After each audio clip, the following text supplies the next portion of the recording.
Namaskar, I'm Ashok Vyas in Insight Tonight with Ashok Vyas. We are talking about something which is subtle but very important. We all long for meaningful flow of life, and how that unfolds in our lives varies from different individuals. And I have the good fortune of welcoming a couple in the studio who have seen different weathers of life in their own way, और उन्होंने क्या कुछ सीखा अपने जीवन से Jodhpur, Delhi, Dubai, और फिलहाल हम बात कर रहे हैं न्यू जर्सी में। और उनके परिचय में अगर बताया जाए कुलभूषण जी के बारे में, तो वो एक मोटिवेशनल स्पीकर और लेखक के रूप में भी अपनी पहचान रखते हैं, और डीजे के रूप में भी आपने बहुत सफल रूप से कार्य किया है। बाकी क्या कुछ उनके जीवन में हुआ, किस तरह से जो प्रेम का पथ है वो अनुराधा जी के साथ साथ चलने का उनके लिए खोला, वो भी हम जानेंगे। अनुराधा जी और कुलभूषण जी, आपका स्वागत है। और अनुराधा जी, हमेशा भाई कहते हैं लेडीज़ फर्स्ट, आप मानती हैं कि लेडीज़ फर्स्ट होना ही चाहिए? बिल्कुल मानती हूँ। क्यों? लेडीज़ फर्स्ट करके आप अपनी समस्या थोड़ी सी कम कर देंगे, कॉन्फ्लिक्ट की गुंजाइश कम रहेगी। समस्या लेडीज़ की कम हो जाएगी या जेंट्स की कम हो जाएगी? जेंट्स की। अच्छा, कुलभूषण आप मानते हैं? नहीं, मैं तो ये तो कह रही हैं तो मानता ही हूँ। इसमें कोई लेडीज़ फर्स्ट, संसार के दृष्टिकोण से अगर आप देखें तो भाई कहते हैं कि किसी को तो पहले बोलना है, तो लेडीज़ फर्स्ट। अच्छा, तो आपके साथ सीधे सीधे मैं वहाँ पे जाता हूँ जहाँ पे तकरार वाली जगह बनती है। तो आप दोनों का जो संबंध है उसमें कहीं ना कहीं हम ऐसा कह सकते हैं कि उसको प्रेम विवाह कह सकते हैं कि नहीं कह सकते हैं? पहले बताइए Anurag ji. Strictly speaking no. बिना अगर थोड़ा लिबरल होके बात करें तो हाँ, लिबरल होके बात करें या स्ट्रिक्टली बात करें, it was an arranged marriage. अच्छा, लेकिन ये है कि रादर देन वो एक प्रॉपर जो फैमिलीज़ पहले बात करती हैं, जहाँ boy and girl have never met together, वो सीन नहीं था। He saw me in a function and then he sent a proposal home. Kulbhushan थोड़ा अपनी कल्पना में ले जाइए हमें वहाँ पे, जब आपने, क्योंकि ये बहुत बड़ा डिसीजन होता है कि मैं इसके साथ अपना जीवन बिताऊं, ऐसा मेरे मन में आया है, तो क्या बात है वो लेकर आप वहाँ तक पहुँचे होंगे? और याद करें कि क्या क्या बातें अनुराधा जी की उस इवेंट, जो कि कॉलेज में आप जज के रूप में गए थे कहीं, जी बताइए। देखिए, मैं गया था, मैं उन दिनों एफएम में काम करता था, दिल्ली एफएम में काम करता था, और मेरे को वहाँ जज के रूप में बुलाया गया। आपने कहा कि मनुष्य उस वक्त थोड़ा सोचता है, मैं इससे शादी करूं, नहीं करूं, नहीं करूं। ऐसा ख्याल नहीं आया मुझे, इसी से ही करनी है, अरे वाह, बस खत्म बात। ये मगर ये अभी तो ख्याल तो आ गया, बात खत्म नहीं, बात यहाँ से शुरू होती है। ये ख्याल क्यों आया, इसके बारे में आप हमारे साथ जाके, आपने इनको देखा, आपको लगा नहीं ये बहुत सुंदर है, या उसकी कोई बात थी अच्छी लगी, या? सुंदरता एक चीज़ है, लेकिन ये गाती बहुत अच्छा थी। तो इनका गाना जो सुन के मुझे लगा कि शायद शी कैन सिंग बेटर और वट एवर इट इज, लेकिन I want to marry her. तो ये तो अनुराधा जी अच्छा रहा कि और कोई अच्छी गाने वाली नहीं थी वहाँ पे। ये फर्स्ट भी आई थी, ये उस कंपटीशन में फर्स्ट भी आई थी। अरे वाह, तो अब जज ये थे तो फर्स्ट आना ही था। तो अनुराधा जी नहीं, और भी जजेस थे, 3 जजेस थे। आकाशवाणी के बहुत माने हुए एक सॉफ्ट म्यूजिक के जानकार थे जज वहाँ पर। तो चलिए, प्यार के नगमे की बात कर रहे हैं बियॉन्ड द विजुअल में कुलभूषण और अनुराधा जी के साथ, तो क्यों ना ये एक प्यार का नगमा है का थोड़ा सा अंश आपसे सुना जाए? कोशिश करती हूँ अभी। जी।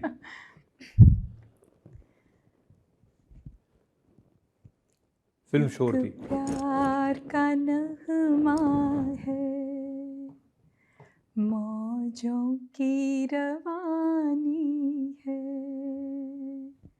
एक प्यार का नगमा है, मौजों की रवानी जिंदगी और कुछ भी नहीं, तेरी मेरी कहानी एक प्यार का नगमा है। ये तो इतना अच्छा गाया आपने कि मुझे लगा थोड़ा आप और गाएं। फिर इसके आगे की पंक्तियाँ वो आती हैं कि आपको भी याद है, तू धार है नदिया की। मेरे को तो मैं तो अनाउंसमेंट कर सकता हूँ। कर दीजिए। कर दीजिए। पर आप आंखों पर एक गीत है जो कि आपका बहुत प्रिय गीत है, हमने देखी है उन आंखों की, वो भी थोड़ा सुना है।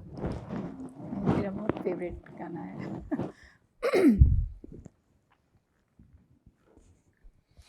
हमने देखी है उन आँखों की महकती खुशबू, हाथ से छू के इसे रिश्तों का इल्जाम न दो, सिर्फ एहसास है ये रूह से महसूस करो, प्यार को प्यार ही रहने दो, कोई नाम न दो, हमने देखी है।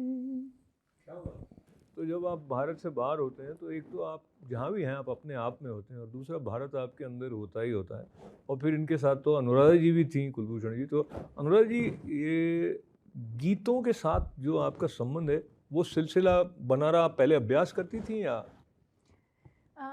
गाती तो मैं बचपन से हूँ, मैंने सीखा नहीं, कभी फॉर्मल ट्रेनिंग लेने का मौका नहीं मिल पाया, लेकिन गाना मैं बचपन से गाती हूँ। तो सुन सुन के खुद ही गा करके फिर कॉलेज में आने के बाद कुछ कॉम्पिटिशन्स में पार्टिसिपेट करने के लिए कॉलेज की तरफ से जो ट्रेनिंग मिलती थी, कुछ पर्टिकुलर गज़ल गाती थी मैं कॉलेज में बेसिकली, तो उनको सीखते सीखते काफ़ी सीखने को मिला, जो हमें गज़ल सिखाने आते थे।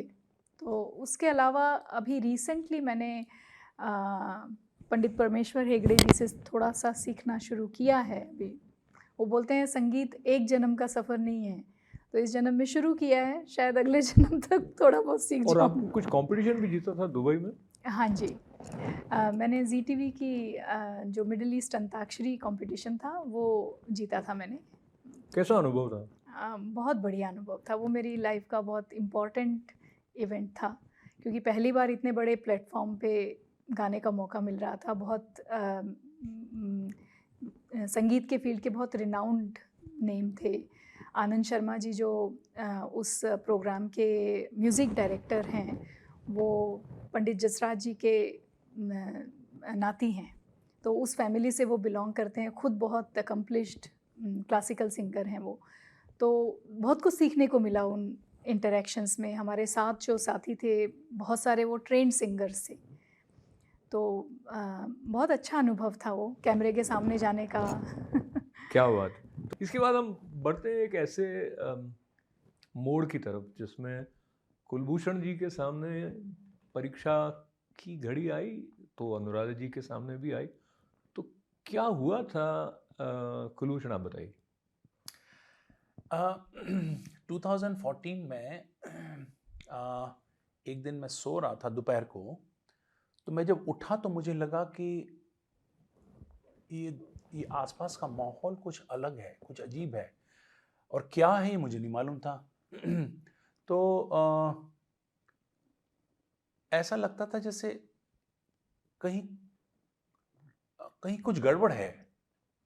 तो और मेरी आवाज़ भी चली गई थी।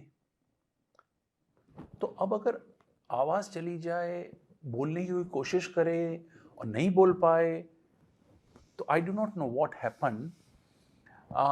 फिर इन्होंने बोला कि आप कुछ अलग अलग लग रहे हो, कुछ अजीब से लग रहे हो।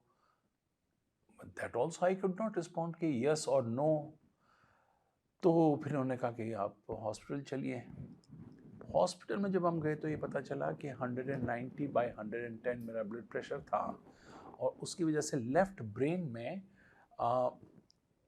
एक नर्व होती है वो फूल गई थी, और डॉक्टर ने कहा कि अगर ये 0.1 मिलीमीटर भी ज़्यादा हो गई होती तो ये फट जाती, और ये जब फट जाती तो आप लेफ्ट ब्रेन में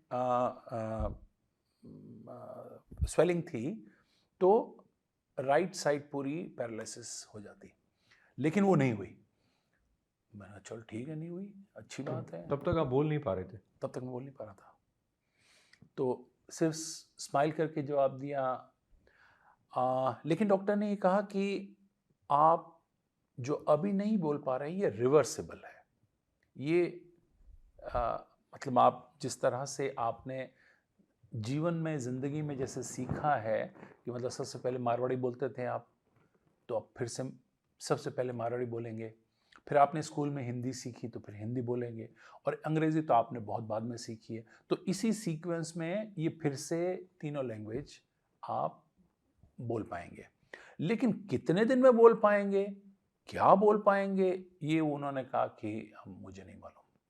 तो अब ये सब सुन रहे थे, प्रोसेस कर रहे थे, पर आप बोलकर कुछ रिस्पॉन्ड नहीं कर पा रहे थे।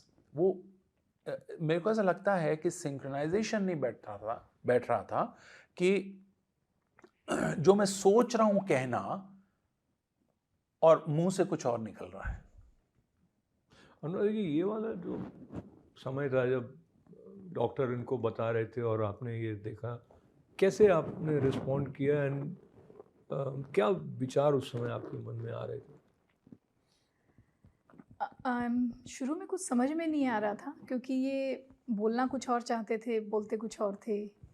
इस तरह से वो सिंक्रोनाइजेशन जैसा इन्होंने बोला, लैंग्वेज का नहीं बैठ रहा था, तो लगा कि कुछ गड़बड़ है। देन हमारे बहुत अच्छे बीपी फ्रेंड पहले से था इनको ज़्यादा? पहले से नहीं था। He was never on medication और anything. When it shot up we did not even realise. तो वो it was a kind of shock, surprise, because he has been very healthy. तो कभी ऐसा लगा नहीं कि कोई किसी तरह की कोई प्रॉब्लम है, otherwise everything was fine. But वो जब हुआ तो फिर उसके बाद से तो बीपी उसके बाद भी नॉर्मल है, he is on medication. But वो टाइम जो था वो थोड़ा काइंड ऑफ असमंजस का था कि क्या हुआ initially. But very soon we realise no, this is a sickness which will go. क्योंकि वो जो डॉक्टर हैं, न्यूरोलॉजिस्ट, वो हमारे बहुत अच्छे फैमिली फ्रेंड भी हैं फॉर्चुनेटली। तो उन्होंने बहुत डिटेल में एक्सप्लेन की चीज़ें, तो उससे बहुत आपके डॉक्टर के व्यवहार से बहुत फ़र्क पड़ता है।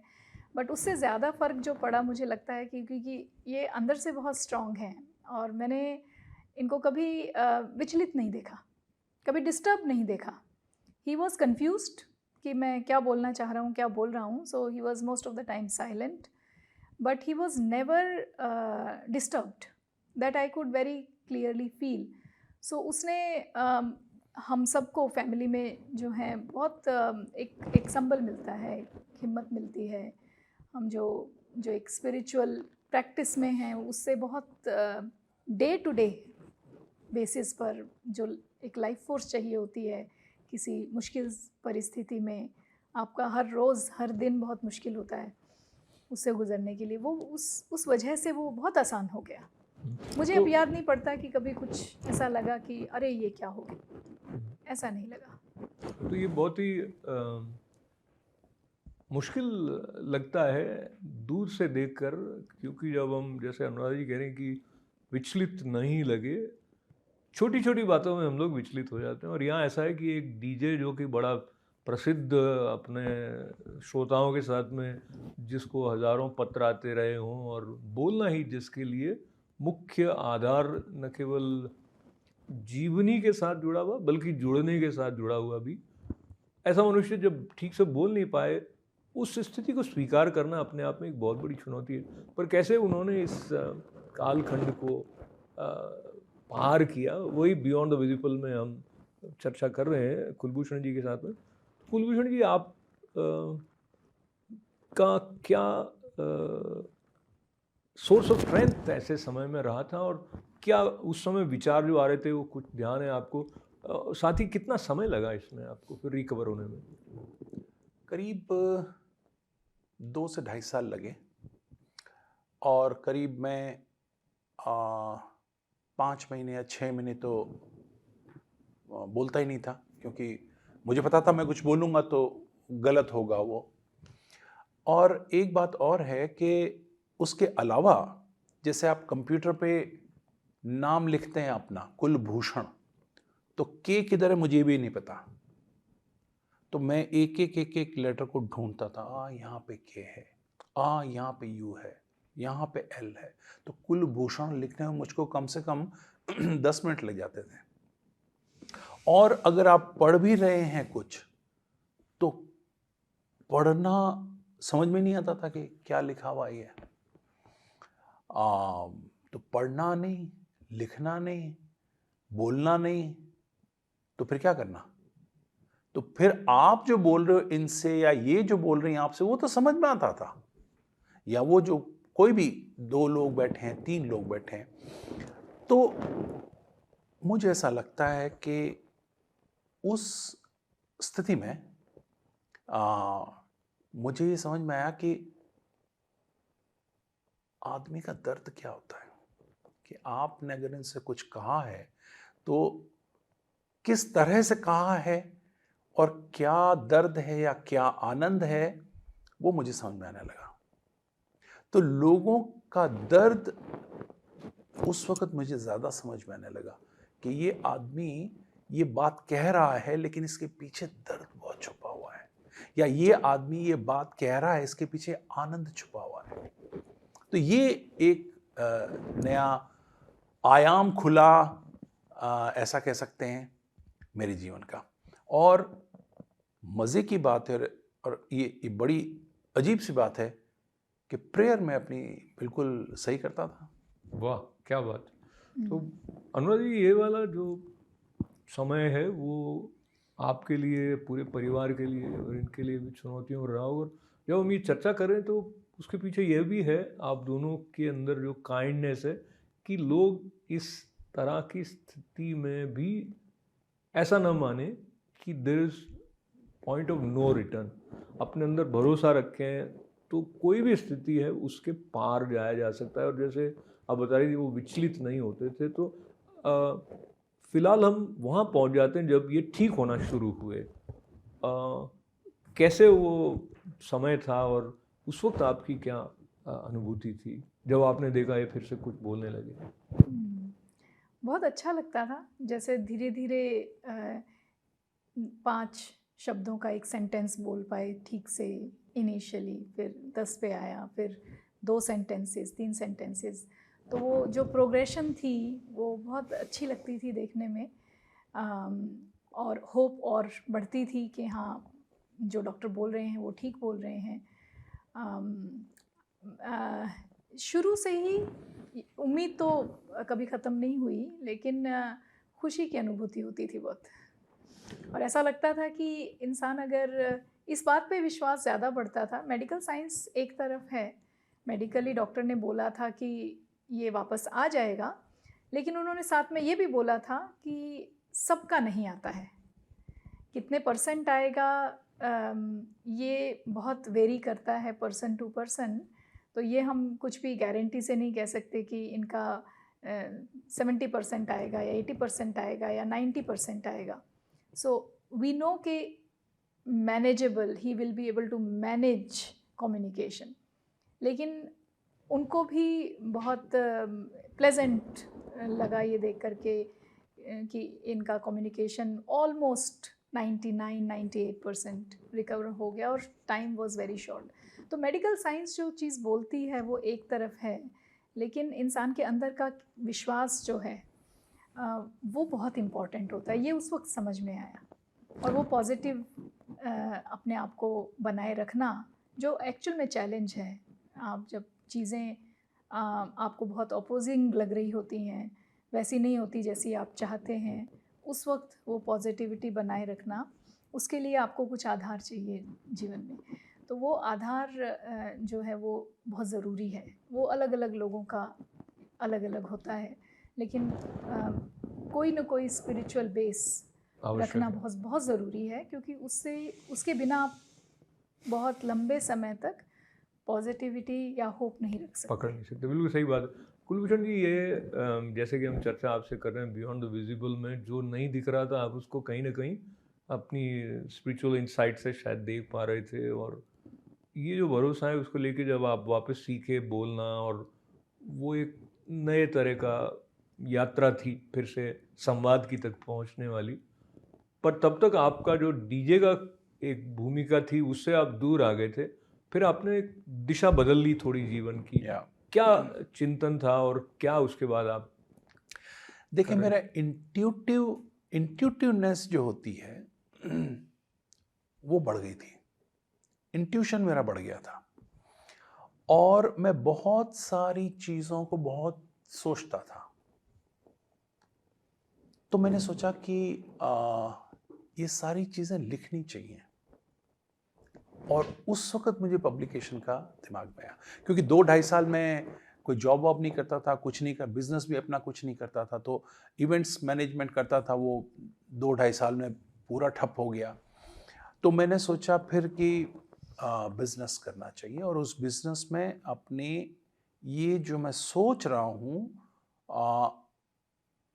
बहुत सारी चीज़ें थी उसमें, उनको मैं लिखूं, और उसको फिर मैंने लिखा, और फिर मैंने उसको पब्लिश भी किया। तो कितनी किताबें आपकी पब्लिश हो गई? मेरी 6 किताबें हैं। और क्या शीर्षक? जो महत्वपूर्ण किताब है वो है सहज अभिव्यक्ति। सहज अभिव्यक्ति, जिसको इंग्लिश में, मतलब उसमें एक पेज हिंदी है, एक पेज इंग्लिश है। मैं हिंदी में किताब लिखता था, इंग्लिश में ट्रांसलेट करवाता था। तो सहज अभिव्यक्ति, और इंग्लिश में उसे एज इट इज़। तो सहज अभिव्यक्ति पार्ट 1 और पार्ट 2 तो पहले आ गई है, ऑलरेडी आ गई है। पार्ट 3 बिल्कुल रेडी है। अब मैं वापस दुबई जाने वाला हूँ, तो सितंबर एंड में शायद उसका लोकार्पण करूँगा मैं। तो उसके अलावा मैंने मेरी मदर की किताब एक लिखी थी, वो मदर ने लिखी थी, मैंने तो खैर एडिट की थी। वो थी प्रगति की ओर, और वो बाल निकेतन के अनुभव उस पुस्तक में थे, और उस पुस्तक में बंधु जी के बारे में बहुत विस्तार से चर्चा की गई थी। तो लाइक यू नो, ये एक एस्पेक्ट था। उसके अलावा एक हाइकू पे मैंने किताब लिखी थी। हाइकू आपके सुनने वालों को मैं बता दूं कि कईयों को पता होगा, शायद कईयों को नहीं पता होगा। जिनको नहीं पता उनके लिए है कि ये सिर्फ 3 लाइन की कविता होती है, और 5, 7 और 5 अक्षरों में ये लिखी जाती है। तो ये जापान की कविता है, और हिंदी में ट्रांसलेट भी हुई है। मात्सुओ बाशो इसके जनक हैं। तो हाइकू के ऊपर भी मैंने किताब लिखी। तो और आपने कुछ मोटिवेशनल बातों पर संबोधन करना भी प्रारंभ किया। हाँ, तो सहज अभिव्यक्ति पार्ट 1 पार्ट 2 में मोटिवेशनल है, आप कह सकते हैं उसको मोटिवेशनल, लेकिन मोटिवेशनल मुझे लगता है शब्द थोड़ा सा कहीं छोटा है। मैं उनको कैटालिटिकल वे, कैटालिटिकल थिंग, कि मतलब आपके जीवन में वो उत्प्रेरक की तरह वो आते हैं। बहुत ही बढ़िया। तो बात को समापन की तरफ ले जाते हुए अनुराग जी, आप एक तो ये बताइए, आपने जब इनका लिखा हुआ पढ़ा तो आपको कैसा लगा? सहज अभिव्यक्ति जब आ रही थी तो और उसमें कुछ आपके सुझाव भी रहे? कभी कभी एक ले रीडर की तरह से, एक आम पढ़ने वाले की तरह से कुछ सजेशन या फीडबैक मांगते हैं, तो मैं पढ़ के बता देती हूँ कि ये चीज़ यहाँ पर शायद उतनी क्लियर नहीं है, या ये कुछ शब्दों का चयन कभी कभी सजेस्ट कर देती हूँ। बाकी अदरवाइज़ इनकी बीमार होने के बाद से, ये लिखते तो पहले भी थे, रेडियो के प्रोग्राम्स के लिए भी बहुत टाइम से लिखते आए हैं, लेकिन मैंने भी जो महसूस किया वो कि बहुत कुछ चीज़ थी इनके लेखन में जो बहुत प्रोफाउंड हो गई थी, बहुत डीप हो गई थी। मैं लिखती नहीं हूँ, I am not a writer, और मैं बहुत एविड रीडर भी नहीं हूँ, बहुत ज्ञान नहीं है मुझे, लेकिन मुझे फिर भी एक क्लियर महसूस हुआ कि एक लेवल और गहरा हो गया है इनका एक्सप्रेशन।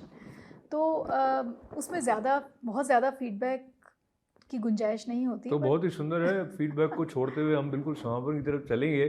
कुलभूषण जीवन के एक ऐसे चुनौतीपूर्ण काल से निकले जहाँ से वो और निखरे, जहाँ से उनके भीतर की स्पष्टता, या जिसे उन्होंने कहा इंट्यूटिव अंडरस्टैंडिंग, वो और बढ़ी। और उसमें मुख्य बात हम अगर ये पकड़ते हैं कि स्थिति कोई भी हो, उससे बाहर अगर हम सकारात्मक बने रहते हैं तो आने की जल्दी आने की संभावना रहती है। और सकारात्मक बातों में संगीत जो है वो भी एक महत्वपूर्ण सहायक हमारे लिए होता है। चलते चलते और एक गीत की कुछ पंक्तियाँ जो चंदन सा बदन है उसकी आपसे हमारे दर्शकों तक पहुँचे अनुराधा जी। ये मेरा फेवरेट सॉन्ग है, राग यमन पे है ये। म्यूज़िक जानने वाले थोड़ा हो सकता है कमियां भी दिख जाएं, बहुत मुश्किल गाना है बट मैं कोशिश करूँगी। चंदन सा बदन चंचल चितवन, धीरे से तेरा वो मुस्काना, मुझे दोष न देना जग वालों, हो जाए अगर दिल दीवाना, चंदन सा बदन चंचल चितवन। क्या बात है भाई, बहुत अच्छे।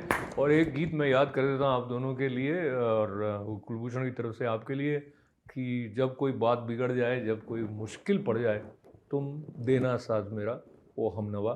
तो आपने इनका साथ दिया और ऊपर वाले ने भी साथ दिया और हमारा बहुत सौभाग्य है कि आप दोनों स्टूडियो में पधारे मंगल कामनाओं के साथ में। इन दोनों का आभार, आपके लिए बहुत शुभकामनाएं, धन्यवाद, नमस्कार।